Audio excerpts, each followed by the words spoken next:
Hello students, study with classes में आपका स्वागत है। तो गाइस, अगर आप हमारे चैनल पर नए हैं तो चैनल को कर लेना सब्सक्राइब, क्योंकि मैं ऐसी वीडियो लाते रहते हैं। तो गाइस, इस वीडियो में हम चैप्टर नंबर 9 विद्युत धारा का चुंबक के प्रभाव, ठीक है। इससे पहले हमने 8 चैप्टरों की वीडियो डाल दी है। अगर आपने नहीं देखी हो तो आई बटन में लिंक है, लिंक आपको डिस्क्रिप्शन बॉक्स में भी मिल जाएगा, आप वहाँ जाकर देख सकते हो, ठीक है। तो स्टार्ट करते हैं। विद्युत धारा का चुंबक के प्रभाव। जिस प्रकार एक चुंबक के चारों ओर चुंबकीय क्षेत्र स्थापित हो जाता है, ठीक इसी प्रकार एक चालक के चारों ओर जिससे विद्युत धारा प्रवाहित हो रही हो चुंबकीय क्षेत्र स्थापित हो जाता है। विद्युत धारा के इस प्रभाव को विद्युत चुंबकीय प्रभाव कहते हैं। सर्वप्रथम सन 1820 ईस्वी में ओर्स्टेड ने प्रयोग द्वारा यह पता लगाया कि जब किसी चालक में से विद्युत प्रवाहित की जाती है तो उसके चारों ओर एक चुंबकीय क्षेत्र उत्पन्न हो जाता है। ओर्स्टेड का प्रयोग। चित्र 1 में एक चुंबकीय सुई स्वतंत्रतापूर्वक रखी है। सुई स्वतंत्र होने के कारण चुंबकीय यमोत्तर की दिशा में है। सुई के ऊपर तथा इसके समांतर एक तांबे का तार है जो कि तार में विद्युत धारा प्रवाहित करता है, जो कि चुंबकीय सुई घूम जाती है। यदि तार को सुई के ऊपर न रखकर नीचे रखें तो सुई विपरीत दिशा में घूमती है। यदि दोनों दिशाओं में विद्युत धारा की दिशा उल्टी कर दी तो सुई भी उल्टी दिशा में घूमती है। क्योंकि चुंबकीय सुई सदैव चुंबकीय क्षेत्र में ही घूमती है, अतः स्पष्ट है कि तार में विद्युत धारा के बहने से एक चुंबकीय क्षेत्र उत्पन्न हो जाता है, जिसके कारण चुंबकीय सुई घूमती है। सुई के घूमने की दिशा को फ्रांस के वैज्ञानिक एम्पायर ने एक नियम के द्वारा व्यक्त किया है, जिसे एम्पायर का तैरने का नियम कहते हैं, ठीक है। आगे चलते हैं नेक्स्ट टॉपिक पर। नेक्स्ट टॉपिक है चुंबकीय बल रेखाएं। चुंबकीय क्षेत्र में विभिन्न स्थानों पर क्षेत्र की दिशा चुंबकीय बल रेखाओं द्वारा प्रदर्शित की जाती है। जब एक छोटे एम्पायर सुई को किसी छड़ चुंबकीय क्षेत्र में रखा जाता है तो सुई एक निश्चित दिशा में ठहरती है। जैसे जैसे सुई को क्षेत्र में चलाते हैं, सुई के ठहरने की दिशा निरंतर बदलती रहती है। इस प्रकार कॉम्पस सुई के चलने का मार्ग एक वक्र रेखा है जो चुंबकीय की उत्तरी ध्रुव से निकलकर दक्षिण ध्रुव में प्रवेश कर जाती है। इसी रेखा को चुंबकीय बल रेखा कहते हैं, ठीक है। ये जो चित्र आपको दिखाया गया है, इस चित्र को समझने के लिए आपको बनाना होगा, ठीक है। आगे चलते हैं नेक्स्ट टॉपिक पर। नेक्स्ट टॉपिक है बल रेखाओं की दिशा ज्ञात करने के नियम। दक्षिणवर्ता पेच का नियम। यदि हम पेच कसते समय पेचकस को दाएं हाथ में पकड़कर इस प्रकार घुमाएं कि पेच की नोक धारा बहने की दिशा में चले तो जिस दिशा में पेच को घुमाने के लिए अंगूठा घुमाते हैं वही चुंबकीय बल रेखाओं की दिशा होगी। चित्र 10 में एक तार में विद्युत धारा नीचे से ऊपर की ओर बह रही है। पेच को नोक को ऊपर की ओर चलाने के लिए दाहिने हाथ के अंगूठे को वामावर्त दिशा में ऊपर से देखने पर चलाना पड़ेगा, यही चुंबकीय बल रेखा की दिशा होगी। दाएं हाथ के अंगूठे का नियम। यदि हम दाएं हाथ में विद्युत धारा ले जाने वाला तार इस प्रकार पकड़े कि उंगलियां तार पर लिपटी हो, वह अंगूठा विद्युत धारा की दिशा में हो तो लिपटी हुई उंगलियों की दिशा चुंबकीय बल रेखा की दिशा होगी, ठीक है। ये जो चित्र आपको दिया हुआ है बहुत ही मोस्ट इम्पोर्टेंट है, आप इसे तैयार कर लेना, ठीक है। नेक्स्ट टॉपिक है धारावाहिक परिनालिका के कारण उत्पन्न चुंबकीय क्षेत्र। तांबे के मोटे तारों को एक क्षैतिज गति के सुरेखाओं में से निकाल कर परिनालिका के रूप में मोड़ते हैं तथा इसमें सेल से विद्युत धारा प्रवाहित करते हैं। चित्र 13 अवगते पर सफेद कागज चिपकाकर कंपास सुई की सहायता से बल रेखा खींच लेते हैं। परिनालिका की अक्ष पर बल रेखा अक्ष के लगभग समांतर है तथा बहुत कम पास है। अक्ष पर बल रेखाओं का समांतर होने यह बताता है कि धारावाही परिनालिका की अपेक्षा पर चुंबकीय क्षेत्र लगभग एक समान होता है। रेखाओं का पास होना यह प्रदर्शित करता है कि वे चुंबकीय क्षेत्र प्रबल है।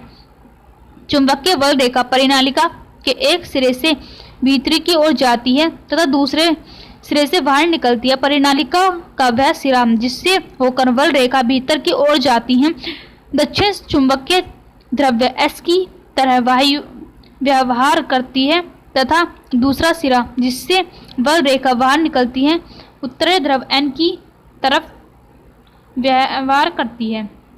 परिनालिका के किसी सिरे को सामने से देखने पर यदि विद्युत धारा की दिशा दक्षिणावर्त है तो सामने का सिरा ध्रुवीय होगा।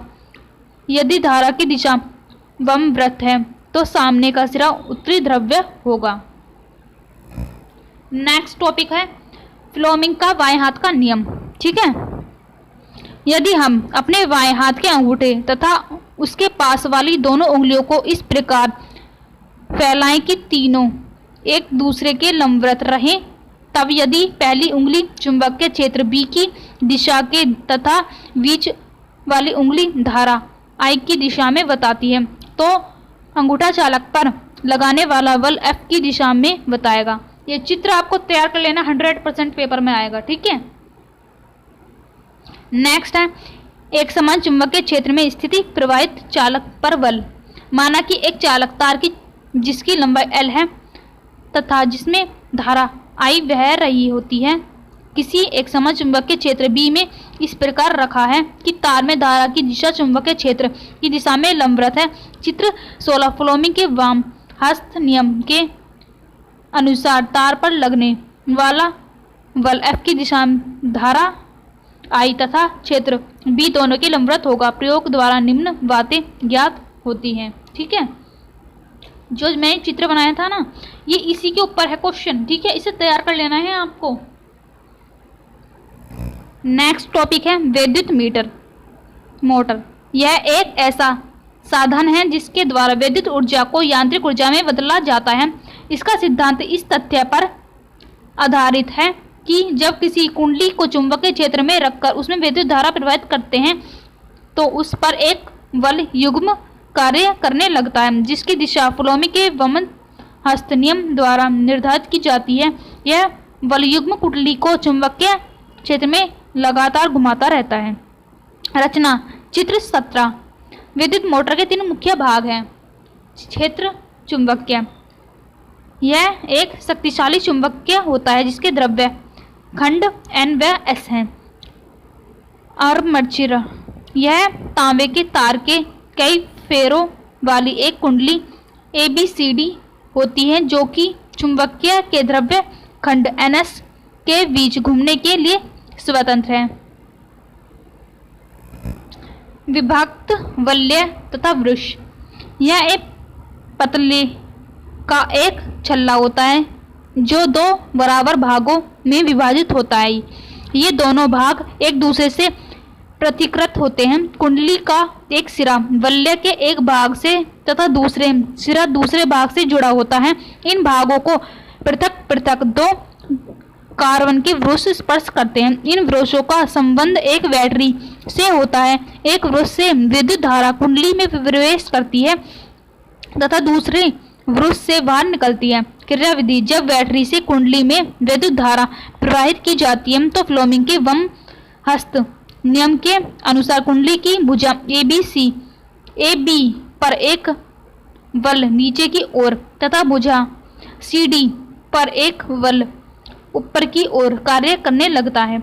इन दोनों बलों के बने बल युग्म के कारण कुंडली वामव्रत दिशा में घूमने लगती है। कुंडली के साथ उसके सिरों पर लगे विभक्त वलय के भागों भी घूमते हैं, परंतु बैटरी का धन द्रव्य सदैव बाएं वृत्त से कुंडली से जुड़ा रहता है तथा ऋण द्रव्य दाएं वृत्त से कुंडली से जुड़ा रहता है।